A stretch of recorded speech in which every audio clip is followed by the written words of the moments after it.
سے مطیع اللہ کی رپورٹ شامل کرتے ہیں۔ دنیا بھر کی طرح جرمنی کے مختلف شہروں میں عید الفطر کی نماز اجتماعی طور پر ادا کی گئی۔ جرمنی کے شہر فرینکفرٹ، ہیمبرگ، میونخ اور دارالحکومت برلن میں بروز جمعہ عید الفطر کی نماز ادا کی گئی۔ پاکستانی کمیونٹی کے مساجد میں رش کے باعث تین جماعتیں کروائی گئیں تاکہ لوگ عید الفطر کی نماز ادا کر سکیں۔ عید الفطر کے پرمسرت موقع پر پاکستانی کمیونٹی کے مساجد میں کافی رش رہا۔ اس موقع پر پاکستانی کمیونٹی کے افراد نے اپنے پاکستانی ثقافتی شناخت کے لباس زیب تن کیے ہوئے تھے، جس میں پشتون، بلوچ، سندھی، کشمیری سمیت پنجابی اور یورپین لباس پہنے افراد شامل تھے۔ عربی، ترکش، افریقی ممالک سمیت دیگر مسلم کمیونٹی کے لوگ بھی اپنے شناختی اور ثقافتی لباس کے ساتھ عید الفطر کی نماز میں شریک رہے، جبکہ عید الفطر کی نماز کے بعد لوگ بالائے رنگ و نسل مذہبی نفرتوں سے پاک ایک دوسرے سے گلے ملتے رہے، جبکہ مختلف عرب ممالک کے لوگ رمضان کے مہینے کے اختتام پر افسوس کرتے رہے۔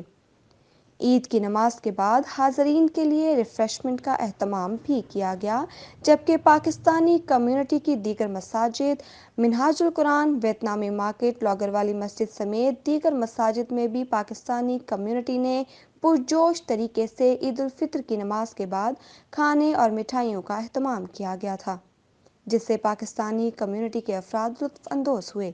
علاوہ ازیں جرمنی سمیت یورپ بھر میں جمعہ کو عید الفطر شاندار طریقے سے منائی گئی۔ چاند رات کو بچوں اور بچیوں نے مہندی لگانے کے لیے مختلف پاکستانی کمیونٹی سینٹرز کا رخ کیا۔ جمعرات کا دن ہونے کے باعث مارکیٹس میں کافی رش رہا، جبکہ ترکش مارکیٹس میں گوشت خریدنے والوں کا رش رات گئے تک رہا، جبکہ پاکستانی مارکیٹس اپنے اوقات کار سے بڑھ کر پاکستانی خریداروں کے لیے خدمات انجام دیتی رہیں۔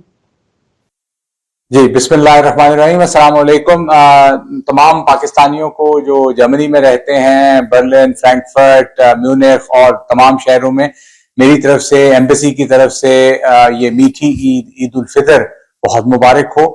اس کو سیلیبریٹ کریں، آبزرو کریں۔